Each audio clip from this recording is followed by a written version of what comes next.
Monsieur le Président, bonjour. Bonjour.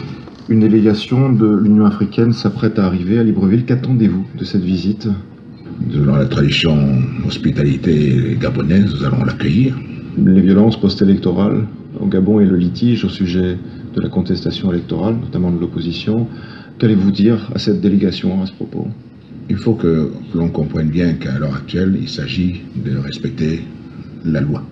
Certains ne peuvent pas prétendre méconnaître la loi. Être un bon démocrate, ça veut donc dire respecter les lois de son pays. Pourtant, l'Union européenne, l'ONU, la France, les États-Unis demandent à ce qu'il y ait un recomptage bureau de vote par bureau de vote. Vous n'êtes pas prêt à accéder à cette demande? Dois-je comprendre qu'on me demande de violer la loi? Est-ce que dans un souci de préservation de la paix du pays, ne faut-il pas essayer d'aller au-delà du texte? On est en train de me dire qu'il faut que je viole la loi, que l'on prononce les mots clairement. On me demande de violer la loi? Alors, c'est quand même particulier parce que souvent, on fait le reproche aux Africains de ne pas suivre les lois de leur pays. Moi, je ne dicte pas les lois, je les fais appliquer. C'est le rôle de tout gouvernant. C'est au niveau de la Cour constitutionnelle que l'on compte et l'on fait le recomptage des bureaux de vote. C'est au niveau de la Cour constitutionnelle.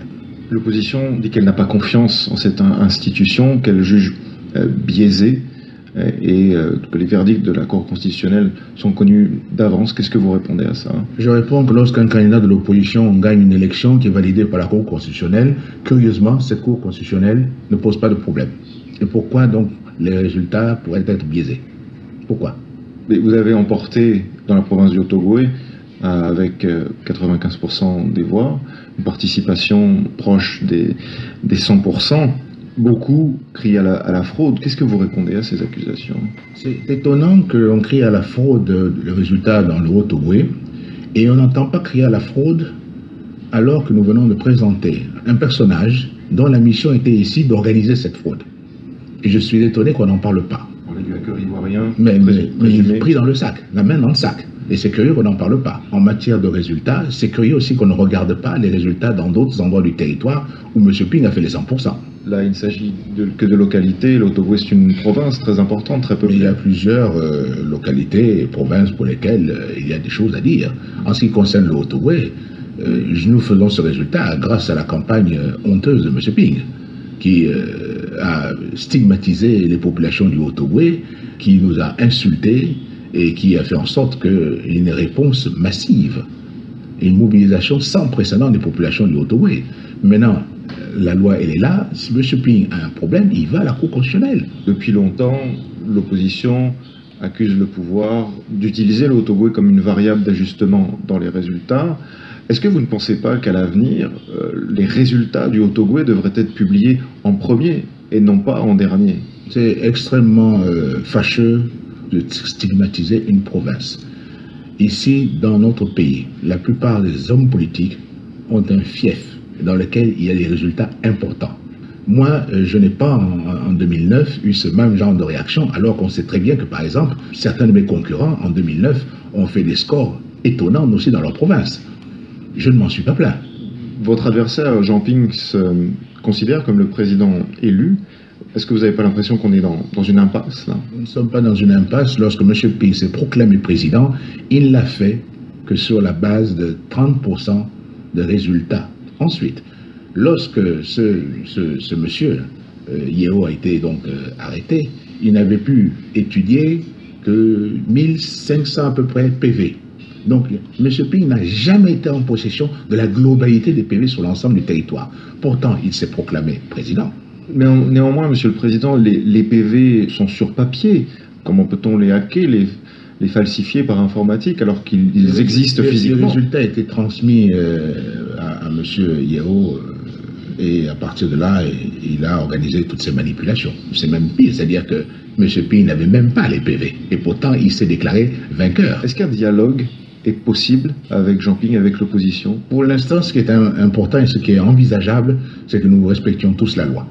Mais même votre ministre de la Justice, ex-ministre de la Justice, vous avez recommandé ce décomptage des voix. Moi, je ne lui ai pas parlé. Donc, il m'a demandé ça quand? Ça ne vous gêne pas qu'il ait démissionné? Mais il a démissionné pour d'autres raisons qui ont trait à son passé. Et son passé le rattrape. Est-ce que vous n'avez pas des craintes qu'une nouvelle vague de violence survienne après le verdict de la Cour constitutionnelle. Je voudrais d'abord faire un commentaire. Ce qui est quand même surprenant, c'est que M. Ping s'est déclaré vainqueur et cela n'a donné lieu à aucune scène de liesse et de célébration. Et par contre, quand il est déclaré battu, aussitôt nous voyons des scènes incroyables se produire dans la ville avec la violence, organisée non seulement à Libreville, mais dans d'autres villes du pays. Vous sous-entendez que c'est un mouvement piloté? Mais bien sûr, je ne sous-entends pas, c'est prouvé, c'est clair. Quelle est cette réaction spontanée de population qui serait mécontente et qui irait brûler l'Assemblée nationale, vouloir s'attaquer à la télévision, attaquer certains édifices? Les magasins, les commerces ont été pillés, cassés.